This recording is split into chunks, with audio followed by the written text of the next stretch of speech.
자, 오늘 본문 말씀을 중심으로 오늘은 레위기 말씀이 이제 얼마 남지 않았어요. 남지 않았는데 레위기 말씀 끝나면 이제 본격적으로 우리 성경 한 권 한 권을 좀 깊이 있게 좀 이 시간에 좀 다뤄보려고 합니다. 자, 여하튼간 오늘은 본문 말씀을 중심으로 제물 드리는 곳을 정하다. 어디를 정한다고요? 그렇죠. 제물 드리는 곳을 정하다. 이런 제목으로 하나님의 말씀 좀 전하도록 하겠습니다. 말씀 전하기 전에 제가 이렇게 뵈니 조금 느끼는 거 한 가지를 좀 말씀해 드릴게요. 이 자리에 좀 오실 수 있는 분, 계셔야 할 분이 계신 것 같은데 계셔야 할 분이 안 계신 것 같아요. 계셔야 될 분이 안 계신 것 같아요. 이렇게 말했으면 이제 좀 들을 게 있는 자는 들을지어다. 좀 이 자리에 계셔야 될 분들 있어요. 특별히 우리 안수 집사님들, 또 직분자들도 그렇고요. 그래서 우리가 이 험한 세상인 거 인정하십니까? 죄가 넘치는 세상인 거 인정하십니까? 내가 정말 믿음 갖고 살려고 하지만은 믿음대로 살기 어려운 시대인 걸 인정하십니까? 그런데 어떻게 일주일에 한 번만 예배드리고 믿음을 지켜갈 수 있겠어요? 쉽지 않아요. 정말 쉽지 않아요. 그래서 물론 여러 가지 개인적인 상황들이 있겠으나 저는 그것이 습관이 되지 않기를 바랍니다. 분명히 나오실 수도 있고 이제 계실 수도 있는데 제가 볼 때는 이제 습관이 안 돼 계셔서 이 시간에 다른 것을 하는 습관이 있으실 수도 있고 그래서 그러실 수도 있을 것 같아요. 그래서 우리 조금 삶을 리뉴얼 하셔서 조금 더 예배의 자리에 깊이 들어오실 수 있기를 주의 이름으로 부탁드립니다. 자, 말씀 듣도록 하겠습니다.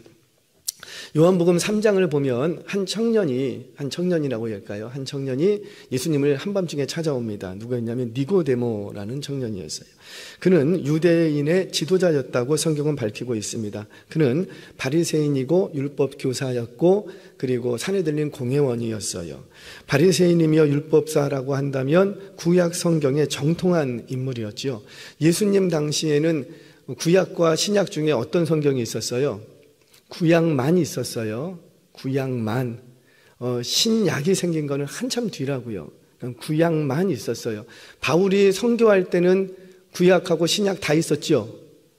아니에요. 바울이 선교할 때도 뭐만 있었고, 그렇죠. 그의 손에는 구약밖에 없었어요. 그 구약을 가지고 지금 예수님을 변증하고 예수님이 이분이 메시아다라는 것을 증거하고 이제 세계를 선교했었습니다. 자, 그러니까는 구약 말씀이 주도하던 시대였다라는 거예요. 그런데 그때 누가 니고데모라는 율법 교사, 바리새인, 율법에 대해서 구약에 대해서는 타의 추정을 불허하는 아주 정통한 사람이 있었다고요. 자, 이 부류는 어떤 부류냐면 하나님께서 주신 율법을 잘 지키기 위해서 무던히도 애썼던 분이에요.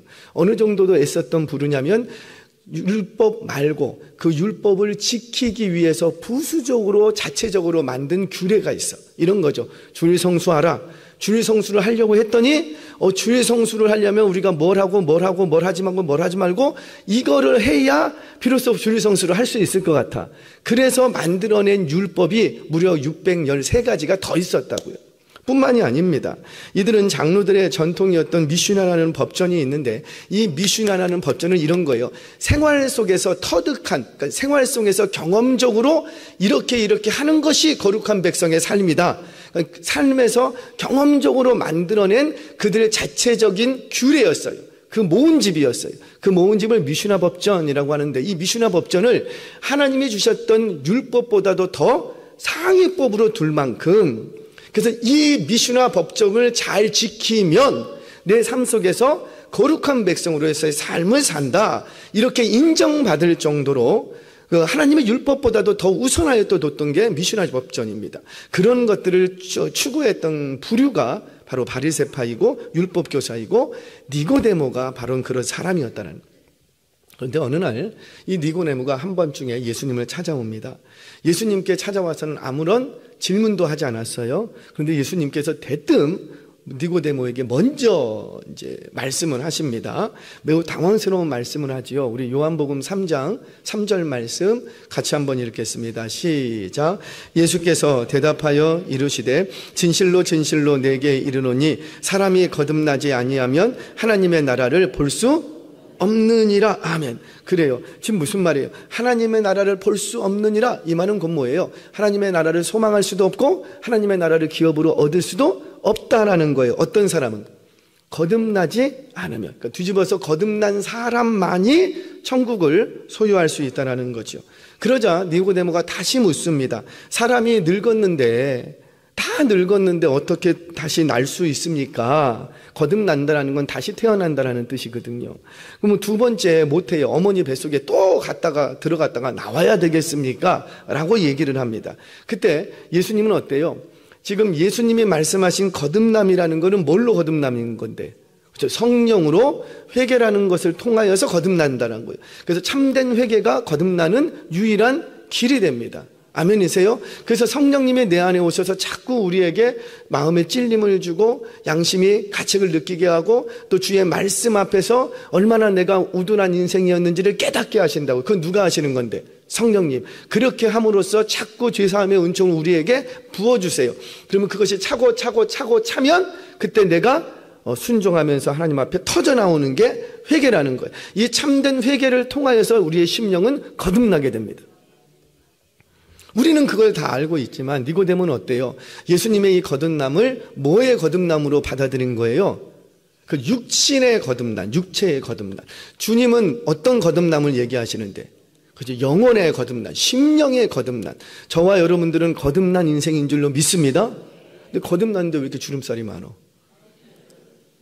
왜 그런 거예요? 우리의 육체가 거듭난 것이 아니라 뭐가 거듭났기 때문에. 심령이 거듭났다고 우리가 보통 얘기하죠. 영혼이 새로워진 거예요. 그래서 내가 만약에 80세 노인이라 할지라도 육신은 80세 노인이지만 내가 그때 예수님 만나고 심령의 거듭남을 경험했으면 이제 갓 출생한 거하고 마찬가지라는 거예요. 늘 그런 얘기를 합니다. 여러분들의 겉모습은 지금 주름살이 있고 심히 연약해지고 우리의 육체에는 업그레이드가 있다가 없다. 없어. 업그레이드라는 게 없어요. 계속 우리의 인생은 시간이 지날수록 아무리 여기다가 찔러놓고 뭘 해도 아무리 바람을 불어줘 넣어도 우리의 얼굴, 우리 육체는 계속해서 다운그레이드, 계속해서 죽음으로 가는 거죠. 아무리 우리가 발버둥 치려고 해도. 그러나 그런 인생일지라도 우리에게는 소망이 있다 없다? 있다. 왜? 우리의 심령이 거듭났기 때문에. 우리의 심령도 거듭났지만 장차 이 죽을 육신도 다시 새 몸으로 받는다고요. 아멘이세요? 그 날이 언제예요? 몸으로 부활할 것이 우리에게 약속되어 있어요. 이걸 기억하셔야 돼요. 그러니까 우리 이 몸을 막 아무렇게나 써도 되겠죠? 그거는 아니라는 거죠. 그거는. 자, 여하튼 간에 우리가 지금도 늘 자주 얘기하지만 우리가 거듭났음에도 불구하고 성령께서 우리의 심령을 지배하고 계심에도 불구하고 우리가 자주 넘어지고 자주 쓰러지고 범죄하고 죄 짓는 이유가 다 어디 있더라? 심령은 거듭났지만 아직 이 육신 덩어리가 아직 거듭나지 못했기 때문에. 그래서 항상 성령이 말씀하신 로마서에서는 육체의 법과 성령의 법이 싸우는 거예요. 그래서 이 육신을 가지고 있는 동안에는 육체로 인한 소욕들이 일어난다고요. 소욕들이. 그 소욕들과 성령의 소욕이 있지요. 새로 거듭난 심령의 욕구가 있다고요. 이 욕구가 항상 충돌하는 거예요. 만약에 이 충돌이 우리에게서 일어나지 않는다. 죄송합니다. 그러면 그분은 뭔가 잠자고 있는 거예요. 살아있다면 반드시 육체의 소욕과의 전쟁이 있어요. 저와 여러분들 그 전쟁이 날마다 있기를 바랍니다. 그리고 승리하시기를 주의 이름으로 축원합니다. 자, 이렇게 거듭남에 대해서 니고데모가 오해를 합니다. 자, 분명 니고데모는 그 밤에 예수님과의 이 대화를 통해서 확실하게 이건 이거다라고 정확히는 몰랐던 것 같아요. 그럼에도 불구하고 시간이 좀 지나고 나니 베드로를 비롯한 여러 제자들 중에 숨겨진 제자로 나중에는 드러납니다. 그래서 예수님께서 십자가에 달려 죽으실 때에 제자들이라고 했던 드러났던 제자들은 다 도망갔는데 숨겨졌던 제자들이 예수님의 시신을 처리하게 되지요. 그게 누구였어요? 아리마대 요셉과 니고데모 둘이 같이 하게 됩니다. 둘이 같이. 자, 그렇다면 우리 한번 질문해 보자고요. 거듭남이라는 게 뭘까요? 거듭남은 이겁니다. 누가 좀 속 시원히 얘기해 주실 수 있는 분. 이게 쉽지 않습니다. 우리는 거듭남이 뭔지는 알지만 이거를 말로 뭐 어떻게 하는 것이 이게 거듭남이야 말하기가 굉장히 어려워요. 이런 거죠. 마치 인생이 뭡니까? 어린아이에게, 한 10살짜리 꼬마에게 인생이 뭡니까? 그 20살쯤 살았다 치고 20살도 산전수전 겪어봤겠죠. 그에게 인생이 뭡니까? 물으면 대답할 수 있을까요? 없어요. 저에게도 인생이 뭡니까? 저도 반백년 살았는데 말해도 인생은 이겁니다라고 말하기가 좀 힘들어요. 사랑이 뭡니까? 이거 10살짜리 아이한테 물어보면 대답 나와요? 쉽지 않아요. 그와 비슷한 것이 바로 거듭남이 뭡니까? 라는 겁니다. 인생을 경험해 보지 않은 사람은 인생을 논할 수 없고요. 사랑해 보지 않은 사람은 사랑에 대해서 말할 수가 없는 거예요. 마찬가지입니다. 거듭남도 그런 원리라는 거죠. 거듭난 성도에게만 나타나는 것이기 때문에 누구만이 이것을 아는 비밀이냐면 거듭난 자만이 이것이 거듭남이야 라고 그 사람만이 알고 있는, 더 깊이 얘기하면 하나님과 나와의 은밀한 어떤 비밀, 그런 것이 바로 거듭남이죠. 그럼에도 불구하고 거듭난 자들에게는 분명히 특징적인 것들이 나타납니다. 아멘이세요? 이게 없으면 안 돼요.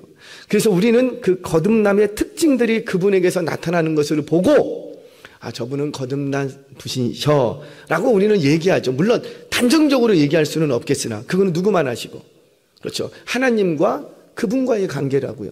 단정적으로 결정적으로 말할 수는 없으나 우리는 이 삶 속에서 나타나는 어떤 현상들을 보면서, 특징들을 보면서 저분은 거듭난 분이셔, 나도 저분처럼 신앙생활 해야 되겠다, 나도 저분처럼 믿음을 지켜가게 돼야겠다. 우리는 누굴 보고 이렇게 결단하는 거예요?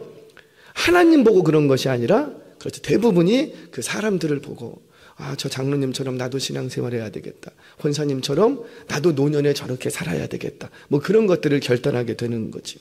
자, 그처럼 성미다라고 아주 그냥 명확하게 얘기할 수는 없을지라도 그분 안에서는 분명히 거듭난 특징들이 나타난다라는 거예요. 자, 오늘은 그 중에 한 가지를 여러분들과 나누려고 합니다. 진정으로 거듭난 성도는, 결론부터 얘기하자면 진정으로 거듭난 성도는 일상 속에서 교회 안에서가 아니라 일상 속에서 세상적인 가치관과 우상 숭배를 끊어가더라는 거예요. 자, 다시 질문합니다. 그렇게 끊으려고 하면 완벽히 끊을 수 있어요, 없어요? 저는 없어요. 완벽히 끊을 수 없어요. 그러나 완벽히 끊을 수 없다고 해도 그렇기 때문에 끊지 않아도 된다는 건 아니라는 거예요. 비록 내가 실수하고 실패하더라도 10개 중에 하나밖에 끊어내지는 못한다 할지라도 우리 하나님이 우리에게 원하시는 삶이 뭐라? 그렇죠, 계속해서 끊어내는 삶을 원하시는 거예요. 우리는 분명히 하나님 나라의 가치관을 갖고 있지만 늘 자주 넘어지는 부분이 세상적인 가치관과의 충돌이 일어날 때 우리는 자주 넘어져요. 그 말은 뭐냐면 아직도 우리 안에는 세상적인 가치관이 주도하고 있다는 거지요. 그 세상 속에 살다 보니, 그러니까 우리는 항상 이 세상적인 가치관과 하나님 나라의 가치관이 충돌을 일으키는데 이 충돌 때문에 울고 가슴 아파하고 회개하고 하는 것이 바로 여기서 나오는 거예요. 그러니까 무슨 말이에요? 우리는 사는 동안에 완전히 세상적인 가치관을 끊어낼 수 있어요, 없어요? 그거는 없을 거예요. 그렇다 하더라도 안 끊어도 된다라는 말은 아니라는 거죠. 내가 다 완전하게 끊어내지 못한다 할지라도 날마다 우리의 삶 속에서 세상적인 가치관을 하나씩 끊어내야 되는 줄 믿으시기 바랍니다. 오늘 그 이야기를 좀 하려고 합니다. 자, 레위기는 총 22장으로 되어 있습니다. 이 22장이라는 레위기를 중간 정도 나눠서 1부와 2부로 나눌 수 있어요. 지난주까지 살펴봤던 16장까지는 우리 1장부터 쭉 살펴봤던 것처럼 대체적으로 무슨 내용이냐면 제사법, 율례, 규례, 절기 지키는 것, 정함과 부정함, 이런 거에 대해서 얘기를 했어요. 이 말은 곧 뭐냐면 어떤 교리적인 부분, 어떤 가르침이 주요한 내용이었습니다. 그런데 17장부터는 분위기가 좀 달라요. 이제 너희들 배웠으면 그 배운 바대로 어떻게 하라? 일상 속에서 어떻게 실천해야 되는지 그 실천하는 내용에 대해서 이제 말씀하시는 것이 17장부터 쭉 진행이 됩니다. 특별히 17장과 18장을 전체적으로 보면 피에 관한 문제예요. 피해에 관한 문제. 자, 오늘 그 이야기를 조금 듣도록 하겠습니다. 자, 3절, 4절 먼저 말씀 보도록 합니다. 시작. 이스라엘 집의 모든 사람이 소나 어린 양이나 염소를 진영 안에서 잡든지 먼저 회막문으로 끌고 가서 여호와의 성막 앞에서 여호와께 예물로 드리지 아니하는 자는 피 흘린 자로 여길 것이라. 그가 피를 흘렸은즉 자기 백성 중에서 끊어지리라. 아멘. 자, 무슨 내용이냐면 너희가 이제 어떤 삶이 거룩한 삶인지 어떻게 해야 되는지 이제 다 배웠으면 그걸 일상 속에서 적용하고 실천해야 돼. 근데 실천하는데 가장 먼저 나오는 내용이 뭐냐면 너희 일상 속에서 제사용이 됐든 식용이 됐든지 간에 짐승을 도축하면 반드시 어디서 도축을 하라. 그렇죠. 아무 데서나 하지 말고 반드시 내 앞에 와서 회막문 앞에 와서 거기서 도축을 하라는 거예요. 물론 이 짐승 잡는 것을 꼭 제사용이 아니어도 무조건 식용이 됐던 제사용이 됐던 반드시 어디 와서 도축하라. 그렇죠. 회막문 앞에 와서 도축하라. 저는 참 하나님의 그 손길이 얼마나 위대하고 대단한지 이루 말할 수가 없는 거예요. 우리 한번 조금 가볍게 질문을 하겠습니다. 무겁게 받지 마시고. 나는 닭고기를 좋아한다. 뱀고기 좋아하십니까? 나는 돼지고기 좋아한다. 한 분, 두 분, 세 분. 소고기 좋아한다. 할렐루야. 저희 아이가 그랬어요. 이제 설날 좀 이제 설날 되면은 우리 옛날에 한 설날에는 뭐 먹었어요? 떡국. 그래갖고 나이를 많이 먹고 싶어서 떡국 한 그릇 먹으면 나이 먹는다고 했잖아요. 그래서 저도 어렸을 때 떡국을 2그릇, 3그릇 먹었어요. 그러면 나이를 빨리 먹어가는 줄 알고 참 멍청했죠. 그러니까 떡국을 먹었어요. 저희 집에서 얘기를 막 이제 하다가 제가 이제 얘기를 하다가 자, 우리가 1년에 한 번씩 먹는 게 뭐지? 그럼 뭐 해야지 돼요? 아니, 떡국이라니. 나이. 한 달에 한 번씩 먹는 게 뭐지? 나이 이렇게. 그렇게 해야 되는데 우리 막내딸이 한우? 1년에 한 번씩 먹는 게 한우? 나이. 저도 고기를 참 좋아하는 편이에요. 어젯밤에 혹시 나는 통닭을 좀 시켜서 먹었다. 할렐루야. 어제 전 세계적으로 통닭이 몇 마리나 없어졌을까요?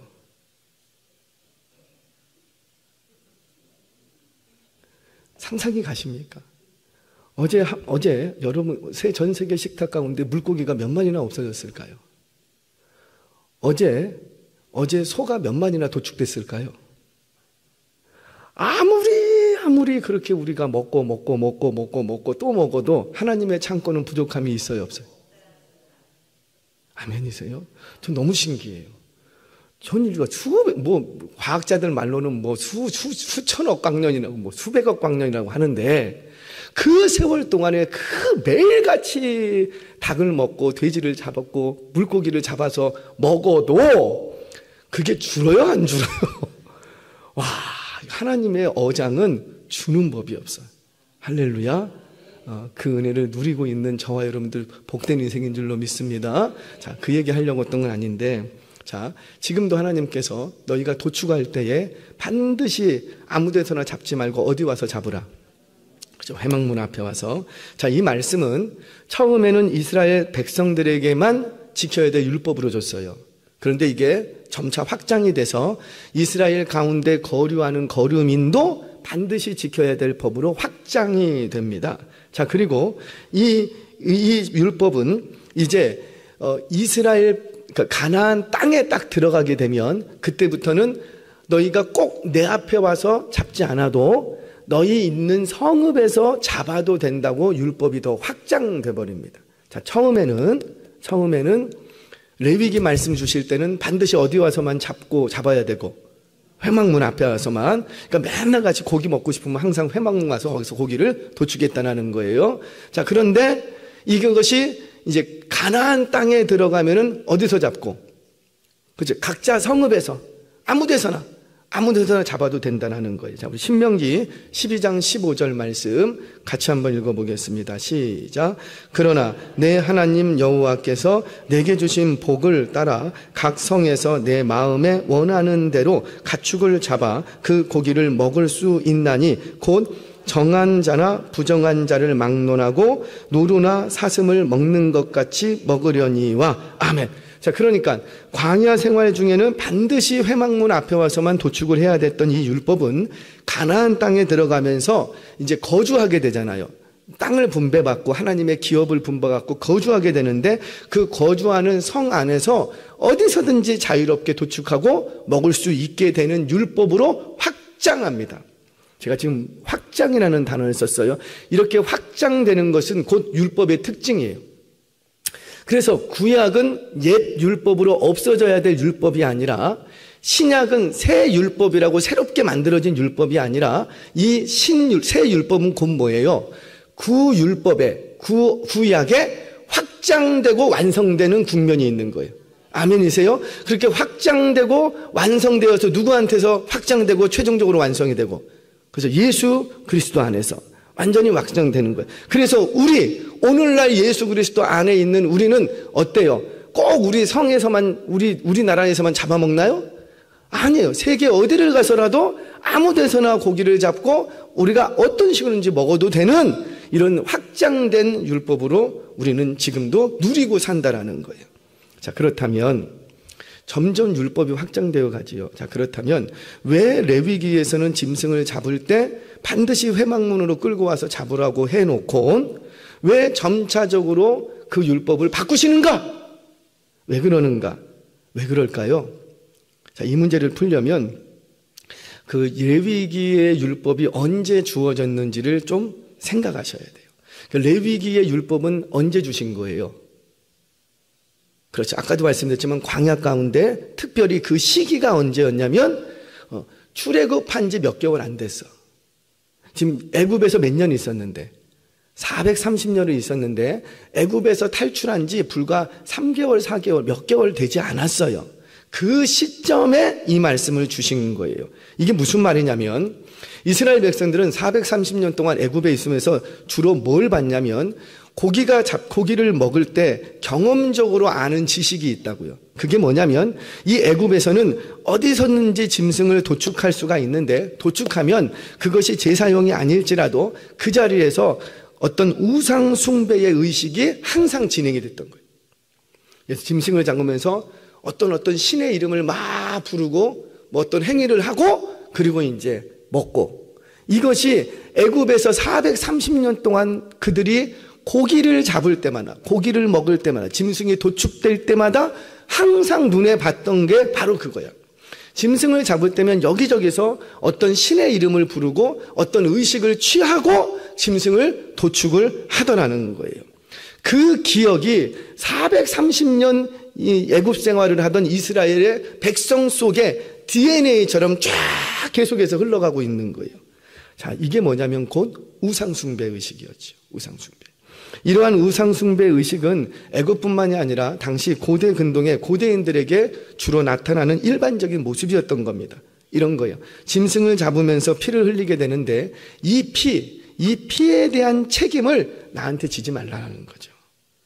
피에 대한 문제를 해결하기 위해서 이제 어떤 우상숭배의 의식을 가졌던 거예요. 따라서 이 짐승을 도축하면서 자연스럽게 피가 흘러나고 그 피에 대한 것을 해결하고자 우상숭배가 자연적으로 이렇게 연결되는 그런 어떤 형태를, 삶의 라이프 스타일을 갖고 있었던 겁니다. 자, 우리 7절 말씀 같이 한번 읽겠습니다. 7절 시작.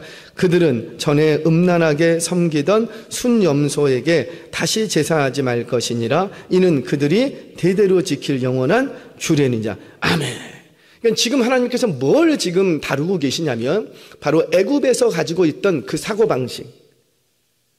너희들이 항상 도축을 할 때면 어떤 우상 숭배하는 것들을 너희들이 계속 봐왔는데 그것이 굉장히 익숙하고 자연스러운데 그때 가졌던 그 애굽에서의 사고방식, 또 하나 하나님이 제일 미워하는 우상 숭배 의식, 이거 너희의 삶 속에서 근절시키라는, 완전히 끊어내라는 거죠. 자, 출애굽한 지 얼마 되지 않았다고요. 이 이스라엘 백성에게 새로운 삶이 시작되어야 되는데 그 시점, 굉장히 중요한 그 시점에 이 백성들이 막 도축할 때 그 애굽에서 보던 습관대로 자꾸 도축을 하는 거예요. 막 피 잡으면서 막 이름 불러가고 그게 자연스러운 거야. 자연스러운 거야. 그러니 하나님께서 어떻게 합니까? 절대 너희들 그 아무 데서나 니들 마음대로 잡지 말고 반드시 누구 앞에 와라? 하나님 앞에 와라. 하나님 앞에 오면은 어때요? 다른 신의 이름을 부를 수 있어요? 없어요? 없게 되는 거예요. 또 하나님 앞에서 이 짐승을 잡는다라는 건 어떤 의미가 돼요? 이 피의 생명의 근원이 되시는 하나님, 그 생명의 주인 되신 하나님 앞에서 내가 이 짐승을 잡겠습니다라는 어떤 피에 대한, 생명에 대한 어떤 그 하나님에 대한 고백, 신앙 고백이 담겨지는 행위였던 것이지요. 그렇습니다. 회막이라는 곳은 하나님의 임재가 있는 곳인데 바로 그 피의 주인, 생명의 주인이 하나님 되심을 고백하면서 피 흘린 부분에 대해서 자신 스스로가 하나님 앞에 죄짓지 않게 하려고 일부러 하나님께서는 회막 앞에서 이제 짐승을 잡으라고 했던 거예요. 자, 이것이 이제 해석된 내용입니다. 그렇다면 오늘날 우리한테 가지고 와서 적용해야 될 부분은 뭘까요? 여러분, 거듭났다면 정말 하나님 앞에 회개하고 내가 이제부터 하나님의 백성대로 하나님의 백성으로 살겠습니다. 이제 정말 하나님 나라를, 천국을 나에게 꿈꾸며 나에게 주신 기업으로 믿으며 그 천국을 흠모하며 살겠습니다. 결단하셨다면 회개는 결단이에요. 중간이 없어요. 중간이 있기 때문에 문제가 생겨요. 회개는 결단이에요. 그렇게 결단했다면 어떻게 해라? 이제까지 내가 가지고 있었던 세상적인 악습과 구습과 세상적인 가치관과 우상숭배로 찌들었던 나의 삶을 끊어내라는 거예요. 끊어내라는 거예요.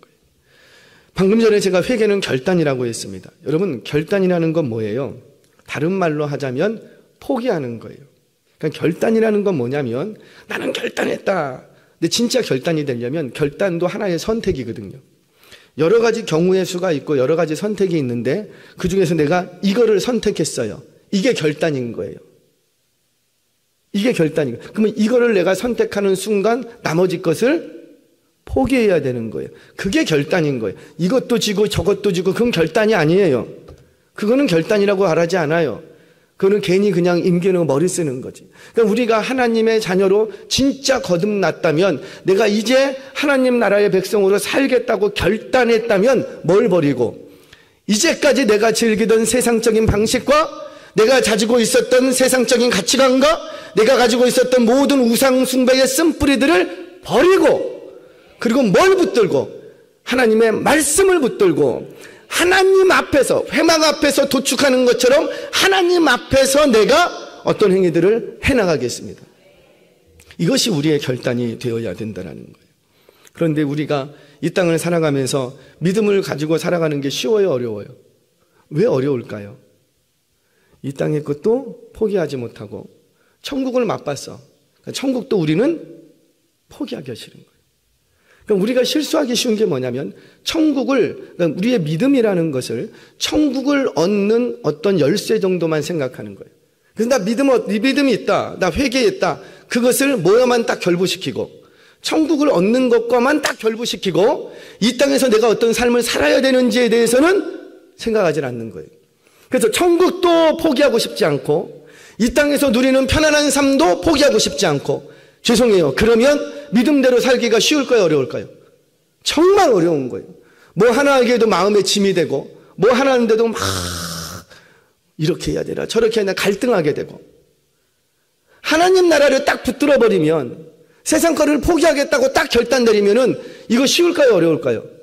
어렵지 않다고요. 어렵지 않다. 내가 세상 친구 포기하겠습니다. 내가 세상에서 어떤 취했던 이득들 유익했던 건 내가 거절하겠습니다. 그러면 주일날마다 여기저기 찾아다니는 이유가 있을까요? 없을까요? 없는 거예요. 근데 그 사람들을 통해서 내가 얻는 유익이 있다 보니 그 사람들과의 관계를 지키려고 하다 보니 하나님의 말씀도 지켜야 되겠고 그러니까 이러지도 못하고 저러지도 못하고 그리고는 항상 하나님 앞에 와서는 미안합니다. 죄송합니다. 사랑하는 여러분 정말 죄송해요. 제 목사인지라 물론 우리는 완전하게 다 끊어져서 완벽하게 하나님의 뜻대로 살 수는 없어요. 그랬다면 우리 예수님 십자가에 안 죽으셨어요. 우리가 십자가의 공로를 의지한다는 건 뭐예요? 내가 그 말씀대로 완전히 살 수 없기 때문에 의지하는 거예요. 아멘이세요? 그렇다고 할지라도 그냥 편한 대로 살아도 된다는 건 아니라는 거죠. 다시 본문으로 돌아와서 짐승을 도축하는 일은 일상 속에서 얼마든지 일어나는 일이에요.